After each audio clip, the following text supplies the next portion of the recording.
ब्राह्मण, महाभाग ब्राह्मण, ये साक्षात भगवान मेरे आराध्य श्री हरि के ही स्वरूप हैं। हम आजकल लोगों की समझ में नहीं आता क्योंकि जमाना दूसरा हो गया, पर धर्मशास्त्र के अनुसार 2 हाथ पैर वाले मनुष्यों में ब्राह्मण साक्षात भगवान की विभूति है। 2 हाथ पैर वाले मनुष्यों में ब्राह्मण को मनुष्य मत मानो, उसे साक्षात भगवान का स्वरूप मानो। 4 पैर वाले प्राणियों में, चतुष्पाद प्राणियों में गाय साक्षात भगवान का स्वरूप है। इसलिए गौ और ब्राह्मण का सदा आदर करना चाहिए। लोग कहते हैं महाराज आजकल ब्राह्मण अच्छे संस्कार वाले नहीं हैं,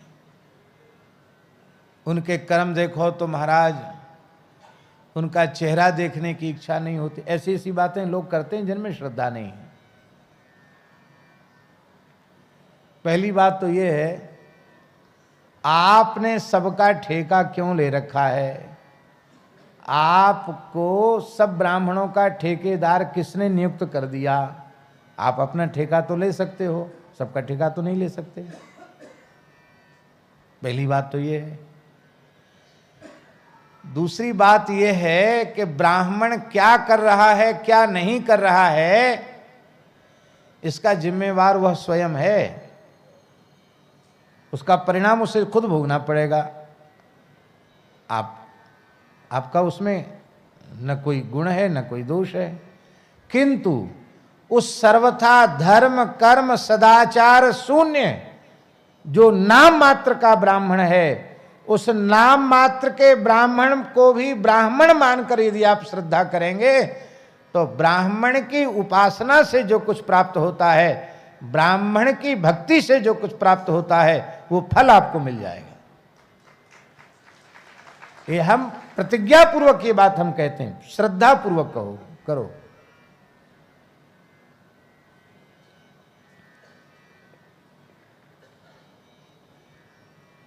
आप बताओ, आतताई में किसी की श्रद्धा हो सकती है? आतताई बधारहण, आतताई मार डालने के योग्य होता है, उसको जीवित नहीं छोड़ना चाहिए।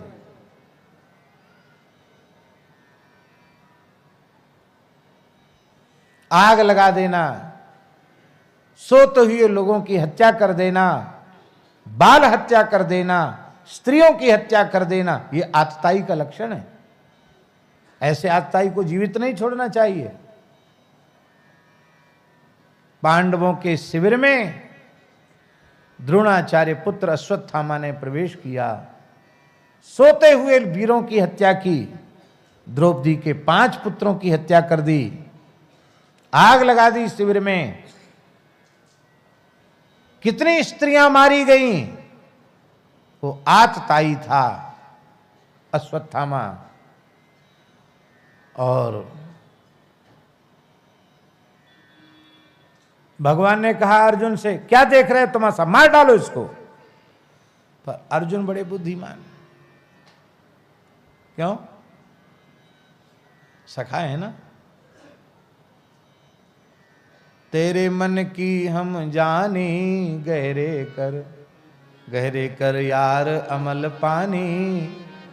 है तो होरी को पद, पर सखा कहते हैं लाला तेरे मन की हम जानी, तेरे मन की हम जाने।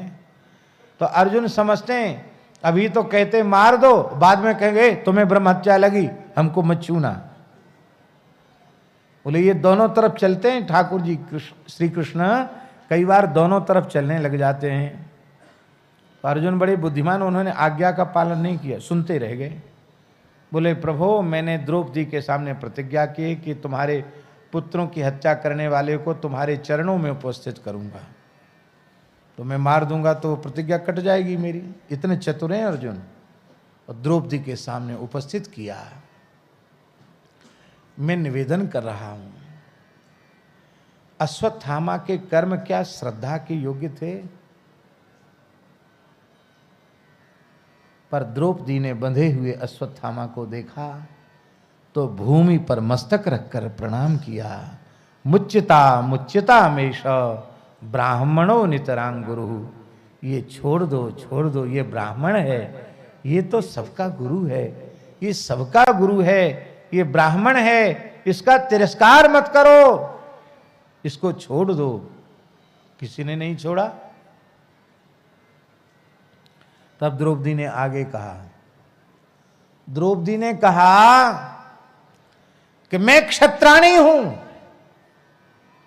अपने 5 पुत्रों की हत्या की पीड़ा को मैं सहन कर सकती हूं, कर रही हूं, पर इसकी माता ब्राह्मणी है।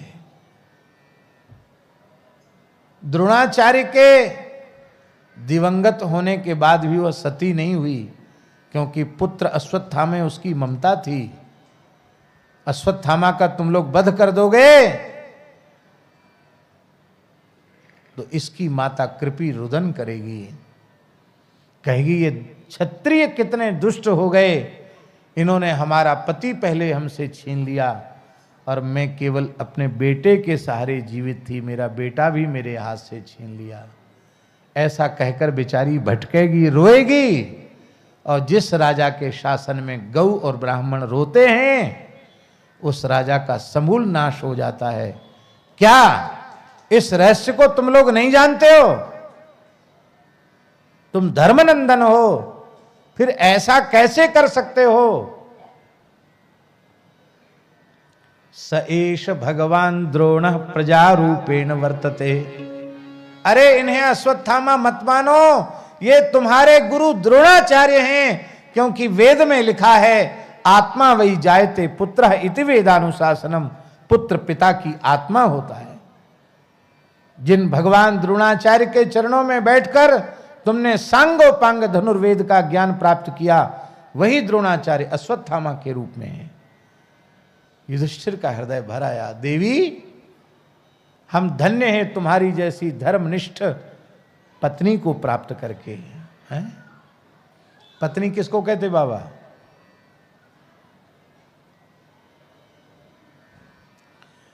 पत्नी कहते हैं पत्नात्रायते।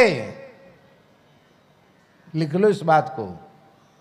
जो अपने पति को कुमार्ग में जाने से रोके, उसको पतन से बचा ले, उसका नाम पत्नी है। और जो अपनी पत्नी के चरित्र की, शील की आजन्म रक्षा कर सके, वो पति है। पति पत्नी दोनों एक दूसरे के पूरक होते हैं, एक दूसरे की सुरक्षा करने वाले होते हैं। यही हमारा सनातन धर्म है। तो युधिष्ठिर ने कहा, आज तुमने हमको बहुत बड़े पाप से बचा लिया। द्रौपदी धन्य है, धन्य है तुमको, अवश्य इसको खोल देना चाहिए। भगवान बहुत प्रसन्न थे। द्रौपदी धन्य है, धन्य है, इसलिए तो तुम मुझे प्राणों से अधिक प्रिय हो। क्यों? क्योंकि सगुण उपासक परहित निरत नीति दृढ़ नेम, ते नर प्राण समान मम जिनके द्विज पद प्रेम। तुम्हारी जो ब्राह्मण भक्ति है, इसी कारण से तुम मुझे अत्यंत प्रिय हो। तो ये कथा हमको नहीं कहनी, हमको तो केवल ये बताना है कि अश्वत्थामा ने ऐसे दूषित कर्म किए, फिर भी द्रौपदी उनमें श्रद्धा रख सकती है, तो हम ब्राह्मण में श्रद्धा क्यों न रखें? हम गाय में श्रद्धा क्यों न रखें?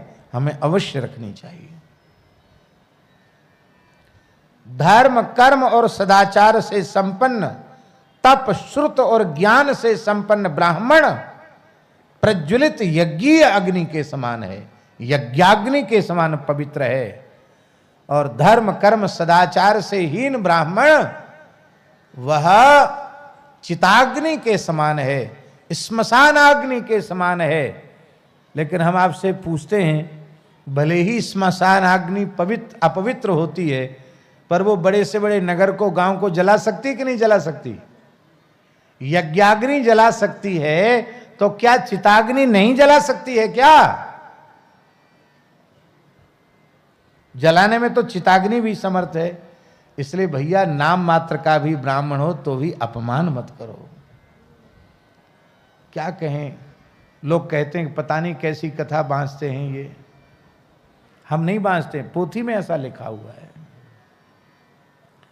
भागवत जी में श्लोक है, जो ब्राह्मण अपनी माता के गर्भ में हैं हम उनको प्रणाम करते हैं, जो शिशु हैं हम उनको प्रणाम, नम आ बटुभ्या, जो बटुक ब्रह्मचारी हैं हम उनको प्रणाम करते हैं, जो किशोर अवस्था में ब्राह्मण हैं हम उनको प्रणाम करते हैं, जो युवावस्था में ब्राह्मण हैं हम उनको प्रणाम करते हैं, जो वार्धक्य अवस्था में प्राप्त हो चुके ब्राह्मण हम उनको प्रणाम करते हैं, जो नहीं है इस धरती पर हम उनको प्रणाम करते हैं, और जो इस सनातन धर्म की रक्षा के लिए जो पवित्र विप्र कुल में फिर से जन्म लेना चाहते हैं हम उनको भी प्रणाम करते हैं।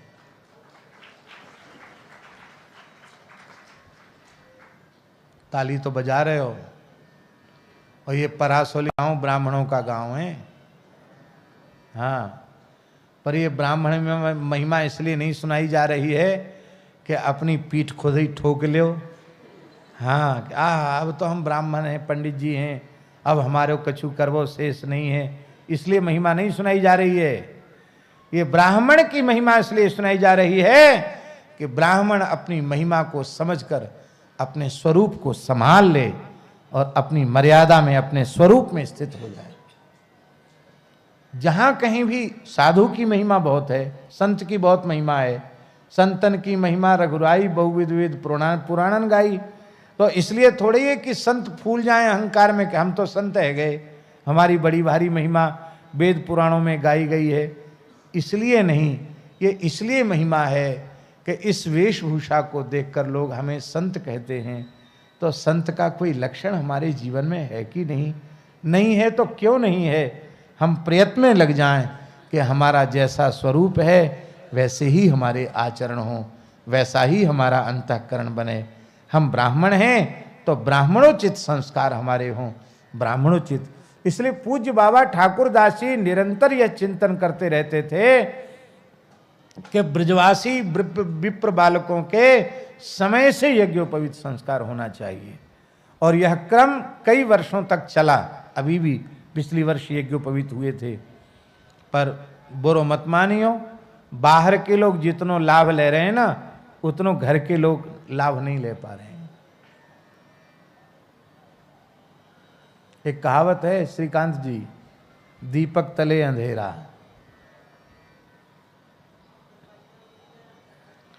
अलवर तक से लोग यहां कथा सुनने आए हैं, वृंदावन से लोग कथा सुनने आए हैं, हैदराबाद से लोग कथा सुनने आए हैं। और आवश्यक नहीं है कि पूरा गांव यहां कथा सुनने आया हो, गिरिराज जी के लोग कथा सुनने आए हों।